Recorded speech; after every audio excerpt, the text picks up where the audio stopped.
रहने सहने के ताल्लुक से, कमाने के ताल्लुक से, शौहर और बीवी का ताल्लुक हो या कोई भी शोबा हो, अल्हम्दुलिल्लाह ये दीन हमारी रहनुमाई हर शोबे में करता है। ग़िज़ा का जहां ताल्लुक हो वहां पर भी अल्हम्दुलिल्लाह ये दीन मुकम्मल तरीके से हमारी रहनुमाई करता है।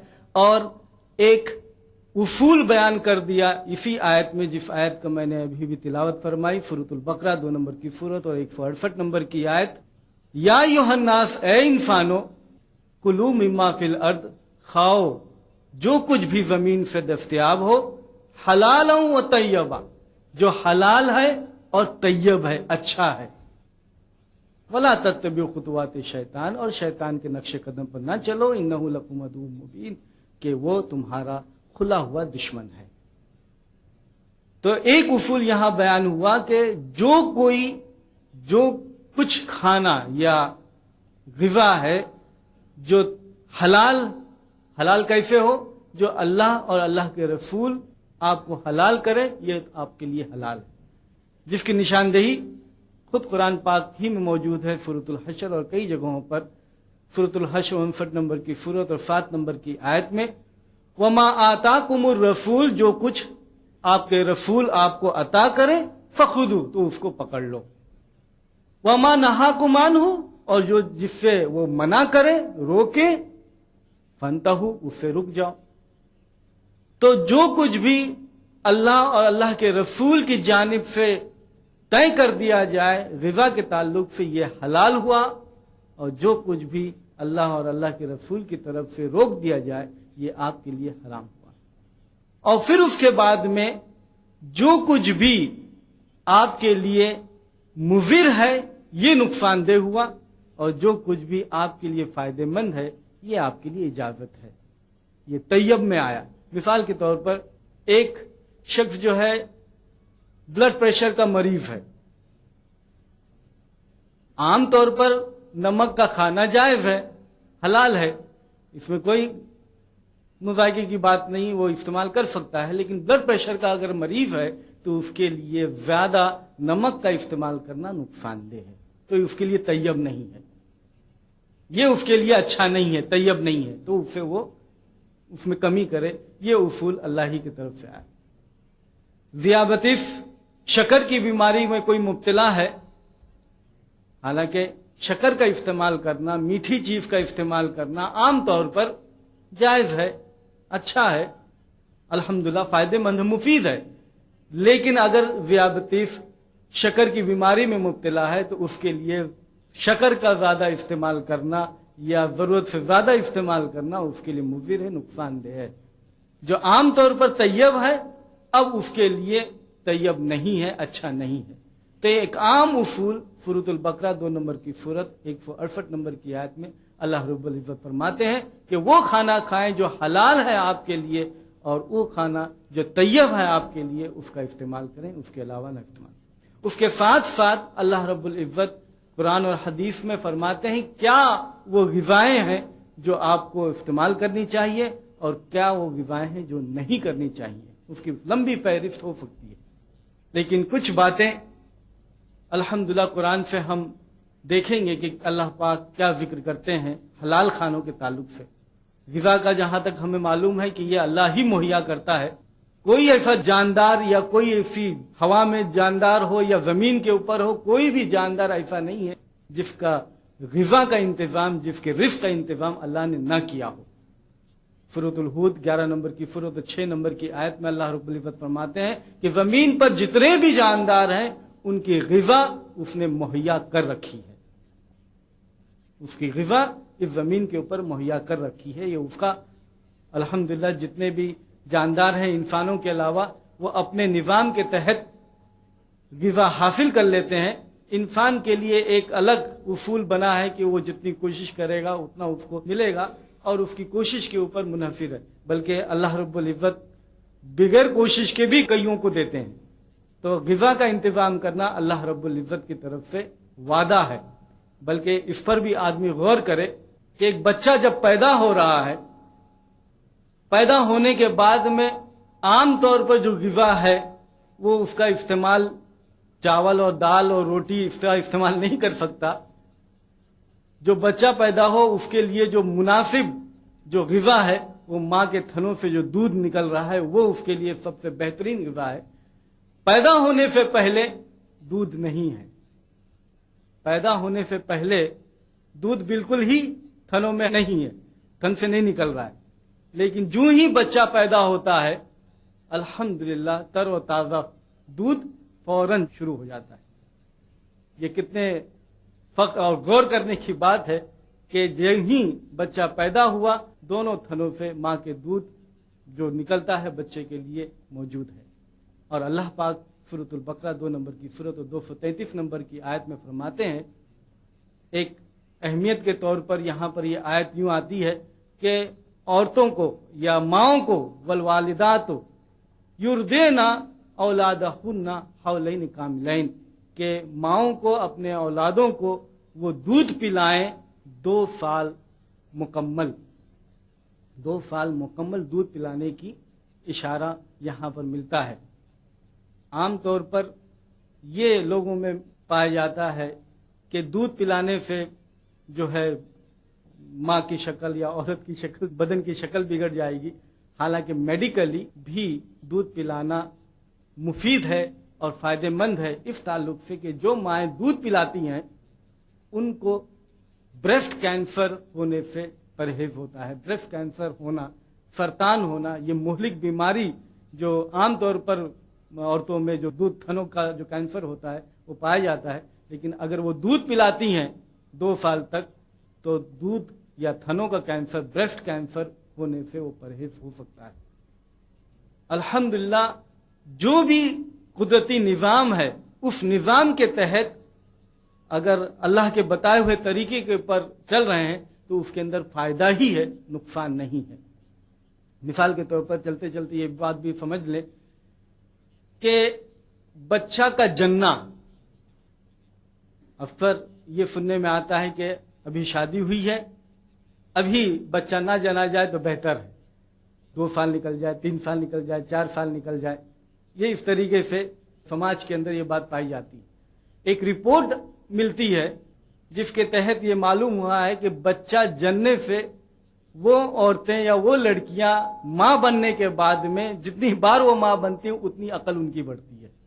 ये साइंटिफिक रिपोर्ट है। ब्रेन्स के अंदर या दिमाग के अंदर जो भी उसके अंदर तरक्की या बेटरमेंट होनी चाहिए, बच्चा पैदा होने की वजह से वो सूरत अख्तियार होती है। और इस तरीके से उसका टाइटल ये मिलता है, जितनी बच्चे पैदा होंगे, जितनी बार वो मां बनेगी उतनी वो स्मार्टर होगी, उतनी वो अक्लमंद होगी। तो कुदरती तौर पर जो भी उसूल अल्लाह रब्बुल इज़्ज़त की तरफ से है अल्हम्दुलिल्लाह उसके अंदर फायदा ही फायदा है, नुकसान हरगिज नहीं है। दूध के ताल्लुक से कुरान के अंदर कई जगहों पर जिक्र है। मां का दूध चाहे दूसरे दूध हो, गाय का दूध हो या दूसरे ग़िज़ा बन सकते हैं, उसके मुकाबले में मां का दूध सबसे आला है। कोई भी दूसरी ग़िज़ा बच्चे के लिए मां के दूध के मुकाबले में हो ही नहीं सकती, हो ही नहीं सकती। दूसरा दूध अगर पिला रहे हैं तो बहुत ज्यादा मुमकिन है इन्फेक्शन हो जाए, पेट की बीमारी शुरू हो जाए, डायरिया, जुलाब ये शुरू हो सकते हैं।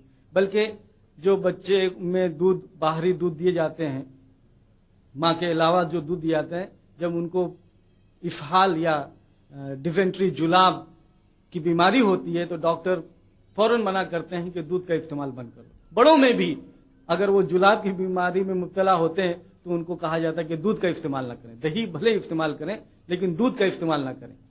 लेकिन उसके बरक्स वो दूध जो मां की तरफ से बच्चा हासिल कर रहा है, उससे जुलाब की हालत में भी कोई उसके अंदर रुकावट नहीं है, दूध वो बच्चा पी सकता है, उसे इंशाअल्लाह नुकसान नहीं होगा। तो वहां पर भी आप गौर करें कि आमतौर पर जो दूध मना कर दिया जाए, मां का दूध जो है वो इस्तेमाल किया जा सकता है और वो मुफीद है, फायदेमंद है। इसके अलावा अल्हम्दुलिल्लाह कुरान के अंदर दूध के ताल्लुक से भी बड़ी अच्छी प्यारी सी आयत सूरत अन-नहल 16 नंबर की सूरत और 66 नंबर की आयत है, व इन्ना लकुम फिल अनआमि लइब्रा, कि तुम्हारे लिए मवेशियों में बेहतरीन सबक है। नुस्कीकुम मिम्मा बुतिनिहा ہم تم کو ان میں سے پینے کے لیے دیتے ہیں ان کے بدن سے، من بین فرث و دم، جو آتا ہے، جو حاصل ہوتا ہے فرث، آنتوں کے ذریعے، آنتوں کے اندر جو فرث ہے وہ اس کے ذریعے سے، اس کے اور خون کے مابین سے، دم کے مابین سے جو حاصل ہوتا ہے، من بین فرث و دم لبنن خالصا سائغا للشاربین، دودھ جو خالص ہے اور پیارا ہے ان لوگوں کے لیے، مزیدار ہے ان کے لیے جو پیتے ہیں۔ الحمدللہ دودھ جو ہے اس کے اندر کیلشیم ہے، وٹامنز ہیں، مفید اشیاء ہیں، اس کا استعمال کرنا حلال ہے اور مفید ہے۔ اسی طریقے سے قرآن کے اندر ذکر ملتا ہے شہد کے تعلق سے کہ یہ بھی ہم شہد کی مکھی کے بطن سے آپ کو دیتے ہیں، نسقیکم مما فی بطونہا شراب مختلف الوان فیہ شفاء للناس، کہ ان کے بطن سے ہم تم کو پینے کے لیے رنگ برنگی شراب پینے کی چیز دیتے ہیں، اس کے اندر شفا ہے انسانوں کے لیے، شہد کے اندر شفا ہے۔ یہ سائنسداں آج تحقیق کرتے ہیں اور کنفرم کرتے ہیں کہ شہد کے اندر یقیناً شفا ہے۔ اگر وہ کھانسی کا بیماری میں مبتلا ہے تو شہد کے استعمال سے اس کو فائدہ ہو سکتا ہے۔ اگر وہ الرجک کی بیماری میں مبتلا ہے، اس پودے کے پولن گرین سے اگر وہ متاثر ہے، الرجک ہے، تو اس پودے کے اوپر شہد جو دستیاب ہوتی ہے اس کا استعمال کرنے سے اس الرجی کا علاج اور الحمدللہ اس میں فائدہ ہوتا ہے۔ شہد کے اندر اینٹی سیپٹک پراپرٹی، اسی وجہ سے Russian soldiers second world war, دوسری جنگ عظیم کے اندر رشین سولجرز نے شہد کا استعمال کیا اینٹی سیپٹک آئنٹمنٹ کے طور پر۔ جب زخمی ہوئے تو شہد کا استعمال ہوا اینٹی سیپٹک کے طور پر، آئنٹمنٹ کے طور پر، مرہم کے طور پر۔ اسی طریقے سے بہت سے کھانوں کا ذکر ہے، وقت اس کی اجازت نہیں دے گا تفصیل سے اس کی بات کہی جائے، انگور، انار، فکری، تین، انجیر، زیتون، یہ سب کا ذکر قرآن کے اندر موجود ہے، اور جو بھی چیزیں قرآن اور حدیث سے ہمیں ثابت ہوں الحمدللہ یہ حلال ہے، اور جو بھی چیزیں کھانے کی ہمارے لیے اچھا ہو وہ ہمارے لیے جائز ہے، حلال ہے۔ لیکن ساتھ ساتھ وہ کھانا، وہ غذائیں ہمارے لیے حرام قرار دی گئیں، کیونکہ اللہ خوب جانتا ہے کہ اس کے لیے کیا نقصان دہ ہے اور کیا نقصان دہ نہیں ہے۔ اللہ پاک سورۃ البقرہ 2 نمبر کی سورت اور 173 نمبر کی آیت، سورۃ المائدہ 5 نمبر کی سورت 3 نمبر کی آیت، سورۃ الانعام 6 نمبر کی سورت 145 نمبر کی آیت، اور سورۃ النحل 16 نمبر کی سورت 115 نمبر کی آیت میں اللہ رب العزت فرماتے ہیں حرمت علیکم المیتۃ والدم ولحم الخنزیر وما اہل بہ لغیر اللہ، کہ آپ کے لیے کھانے کے چیزوں میں حرام ہے مردہ گوشت اور خون اور سور کا گوشت، اور وہ کھانا جس کے اوپر اللہ کے علاوہ نام لیا گیا ہو۔ یہ 4 قسم کے غذا کو اللہ پاک نے حرام قرار دیا کہ آپ کے لیے حرام ہے مردہ گوشت۔ مردہ گوشت کھانے سے بیماری میں مبتلا ہونا بہت زیادہ اس کے چانسز ہیں، کیونکہ سب سے بڑی وجہ یہ ہے کہ جو مردہ ہے اپنے آپ سے مر گیا ہے، وہ ذبیحہ نہیں ہے، اس کا خون اس کے بدن سے خارج نہیں ہوا ہے، نکلا نہیں ہے، اس لیے وہ منجمد خون جو اس کے اندر گوشت میں موجود ہے اس کا استعمال کرنا یقیناً آپ کے لیے نقصان دہ ہے، کیونکہ خون جو ہے یہ گڈ میڈیا ہے، بہترین میڈیا ہے جراثیم اور مضر جو جاندار ہیں اس کے اندر پنپنے کے لیے، اس لیے اس کا استعمال کرنا نقصان دہ ہے۔ ویسے بھی مردہ گوشت کا استعمال کرنا مختلف بیماریوں میں مبتلا کر سکتا ہے۔ اس کے بعد دم، جس کا میں نے ذکر کیا، خون، کہ خون جو ہے گڈ میڈیا ہے، اچھا میڈیا ہے، جراثیم کے پنپنے کے لیے اس کا استعمال کریں گے تو یہ نقصان دہ ہے۔ اکثر جب ہم گوشت کی دکان میں جاتے ہیں تو کچھ لوگ گوشت خریدنے آتے ہیں، لیکن ان میں سے کچھ لوگ ایسے بھی ہوتے ہیں جو خون خرید کے جاتے ہیں، منجمد خون کیا جاتا ہے اس کو مطلب خرید کے لے جاتے ہیں اور اس کا سالن بناتے ہیں۔ تو یہ کتنے افسوس کا مقام ہے کہ جو لوگ اسے محروم ہیں وہ کتنے نقصان میں ہوتے ہیں۔ اللہ رب العزت ہمیں یہ رہنمائی کرتا ہے کہ خون بھی آپ کے لیے حرام ہے، ہم اسے پرہیز کرتے ہیں، بلکہ ہم ذبیحہ کرتے ہیں، خاص کر کے کہ اس جانور سے سارا خون جو ہے ہم بہا دیں تاکہ وہ گوشت جو ہے اچھا گوشت رہے، صحت مند گوشت رہے، نقصان دہ نہ ہو۔ اسی وجہ سے ہم ذبیحہ کرتے ہیں، اور ذبیحہ کے تعلق سے ہم عام طور پر بولتے رہتے ہیں کہ جو لوگ یہ سمجھتے ہیں کہ ذبیحے سے ہم جانور کو اذیت پہنچاتے ہیں، ایسا نہیں ہے، ہم جانور کو اذیت نہیں پہنچاتے۔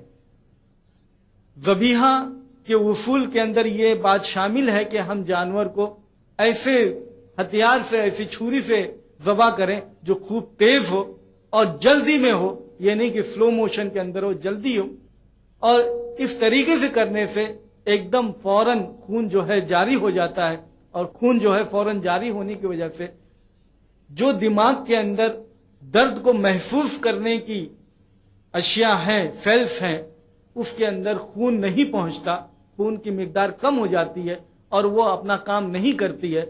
وہ اپنا کام نہ کرنا مطلب درد کو محسوس وہ نہیں کر سکتے، تو فوراً ہی جیسے خون خارج ہوتا ہے جانور درد کو محسوس نہیں کر سکتا، وہ ہلتا ہے، جھڑجھڑاتا ہے، ہاتھ پیر پٹکتا ہے، وہ ایک میکینیکل پروسیس ہوتا ہے جس کے ذریعے سے بدن جو ہے خون کو باہر پھینکنا چاہتا ہے۔ تو ذبیحہ کا میتھڈ، ذبیحہ کا طریقہ جانور کو اذیت ہرگز نہیں پہنچاتا، یہ الحمدللہ آسانی سے اس کو موت واقع ہوتی ہے، اس کے اندر اس کو اذیت نہیں پہنچتی، لیکن ساتھ ساتھ خون کے خارج ہونے سے وہ جانور کا گوشت ہمارے لیے مفید ہے، اچھا ہے، بنسبت اس جانور کا گوشت جو جھٹکے سے مارا گیا ہو، جو جانور فوری طور پر مر گیا ہو اور خون خارج نہ ہوا ہو، وہ گوشت جو ہے مضر ہے اور نقصان دہ ہے۔ اسی طریقے سے ہمیں اللہ رب العزت بتاتا ہے کہ کون سے گوشت کھانا ہے، کون سے گوشت نہیں کھانا ہے۔ مویشیوں کی اجازت ملی، لیکن ساتھ ساتھ سور کے گوشت کے حرمت، کہ سور کا گوشت آپ کے لیے حرام ہے۔ سور کا گوشت کیوں حرام ہے؟ اکثر یہ سوچتے ہیں جو لوگ سور کا گوشت کا استعمال کرتے ہیں کہ آخر سارے گوشت کھانے کی اجازت ہے اور سور کے گوشت کی ممانعت، ایسا کیوں؟ اللہ رب العزت بخوبی جانتا ہے کہ سور کا گوشت انسان کے استعمال میں آنے سے اس کے لیے نقصان دہ ہے۔ سب سے بڑا نقصان جو سور کے گوشت میں ہے کہ اس کے اندر مختلف قسم کے ہیلمنٹس، کیڑے موجود ہیں، کم سے کم 70 قسم کے کیڑے موجود ہیں۔ ان میں سے جیسے ہک ورم، ٹن ورم، ٹیپ ورم، مختلف قسم کے ورمز جو ہیلمنٹس ہیں، کیڑے ہیں، وہ سور کے گوشت سے استعمال کرنے سے ہو سکتا ہے۔ لیکن اس کے اندر سب سے زیادہ مہلک اور نقصان دہ اور سب سے زیادہ خطرناک جو کیڑا ہے وہ ٹینیا سولیم ہے، جس کو ہم ٹیپ ورم عام زبان میں کہتے ہیں، چپٹا کیڑا ٹینیا سولیم، جو بہت لمبا ہوتا ہے۔ اس کے انڈے پیٹ میں پہنچتے ہیں گوشت کے ذریعے سے، وہ وہاں پر ہماری انسانوں کی آنتوں میں بڑے ہوتے ہیں، پنپتے ہیں، اور وہیں سے وہ جو خون چوستے ہیں آنتوں کے ذریعے سے اور وہ بڑھتے ہیں، وہیں انڈا پیدا ہوتا ہے۔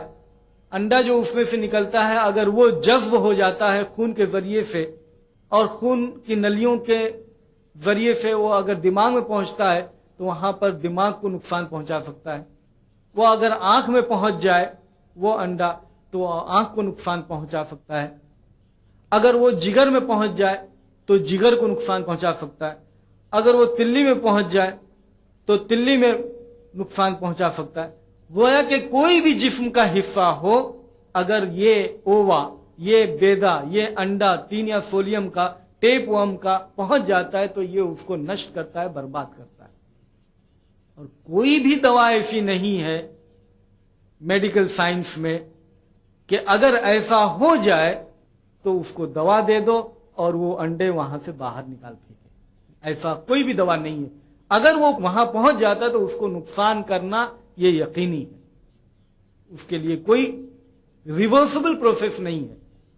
अगर आंतों में मौजूद है, आंतों में अगर मौजूद है कीड़ा, तो मेडिकल साइंस के अंदर टैबलेट्स मौजूद हैं कि उसका इस्तेमाल करने से आंतों से कीड़ों को बाहर निकाल पाएंगे। लेकिन आंतों के जरिए से अंडा, उसका बेजा, अगर वो खून के जरिए से बदन के कोई भी हिस्से में पहुंच जाता है तो उसको नुकसान होना ही होना है।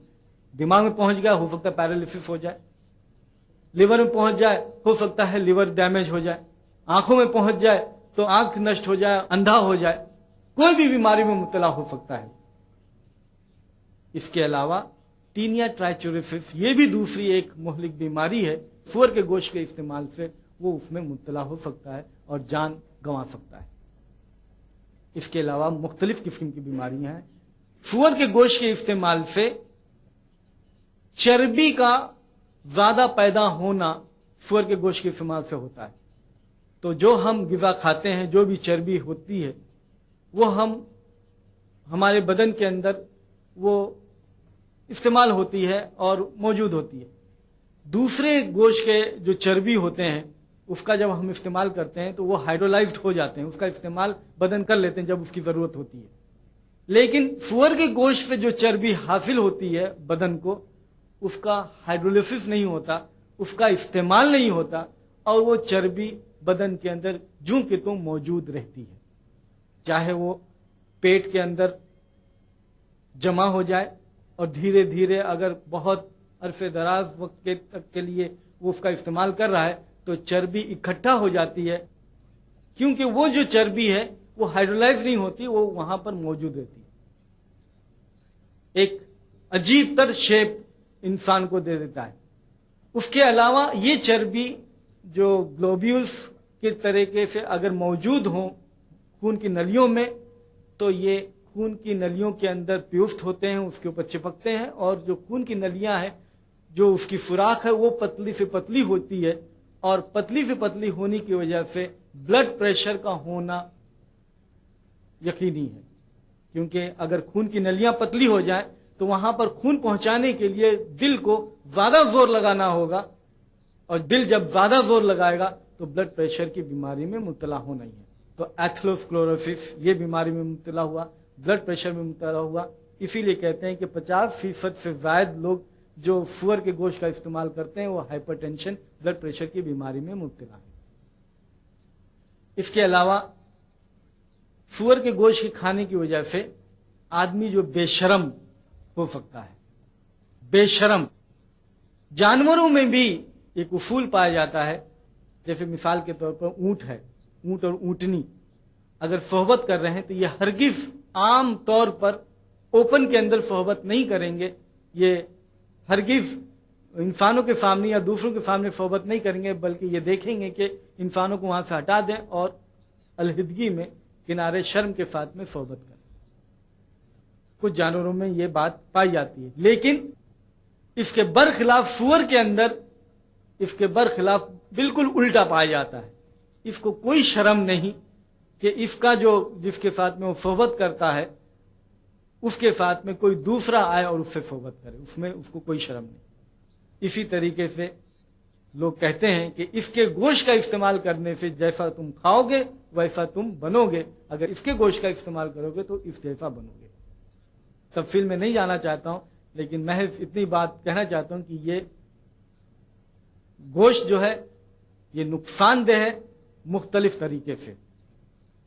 और चौथी बात जो मैं कहूंगा जो हराम के तौर पर है वो शराब।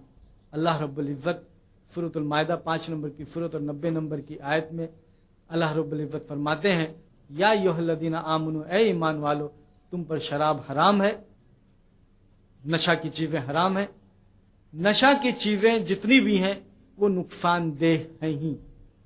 शराब उनके अंदर सरफहरिस्त है। शराब के इस्तेमाल से बेशुमार नुकसानात हैं, बेशुमार, उसकी गिनती करना मुश्किल है कम वक्त में। बल्कि शराब की वजह से भी जो भी कोई बदन का हिस्सा है उसकी बीमारी उसको हो सकती है, चाहे डाइजेस्टिव सिस्टम का हो, वो भी गट्स हो, इसोफेगस हो, पैनक्रियास हो, इंटेस्टाइन हो, या दिमाग हो, یا اعصابی بیماری ہو یا خون کی بیماری ہو یا انڈوکرائنوجیکل بیماری ہو، مختلف قسم کی بیماریاں شراب کے استعمال سے ہو سکتی ہیں۔ اللہ رب العزت فرماتے ہیں کہ اس کا استعمال کرنا شیطانی کام ہے، شیطان کا کام ہے، اس سے بچو۔ تفصیل سے بات دوسرے وقت ہو سکتی ہے۔ الحمدللہ شراب کے تعلق سے کچھ ڈاکٹر یہ کہتے ہیں کہ یہ شرابی جو ہے یہ کوئی گناہ نہیں ہے، یہ اس کی غلطی نہیں ہے، یہ ایک بیماری ہے۔ جس طریقے سے بخار ایک بیماری ہے، فلو ایک بیماری ہے، ٹائیفائڈ ایک بیماری ہے، ٹی بی بیماری ہے، اسی طریقے سے ایک شرابی جو ہے ایک بیماری میں مبتلا ہے۔ تو جس طریقے سے ہم دوسرے مریضوں کے ساتھ میں حسن سلوکی کرتے ہیں، رحم کرتے ہیں، اسی طریقے سے شرابی کے ساتھ میں بھی حسن سلوکی اور رحم کرنا چاہیے۔ میں اسی بات پر اپنی بات ختم کرتا ہوں کہ ہم اللہ کی رہنمائی جو قرآن اور حدیث سے ہمیں ملتی ہے اس کے ہم پابند ہوں، تاکہ ہم اس دنیا میں بھی کامیاب ہوں اور آخرت میں بھی کامیاب ہوں۔ وآخر دعوانا ان الحمدللہ رب العالمین۔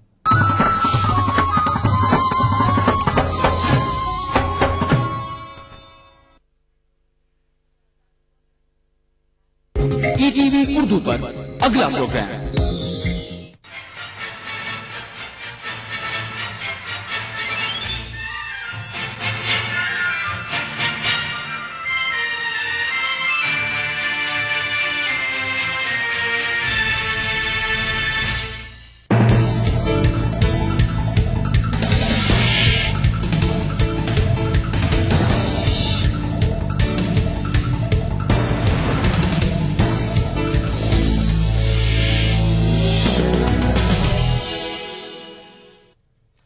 ناظرین آداب، ETV اردو نیوز میں آپ کا خیر مقدم اور آپ دیکھ رہے ہیں ETV انڈیا۔ سب سے پہلے نظر ہیڈ لائنز پر۔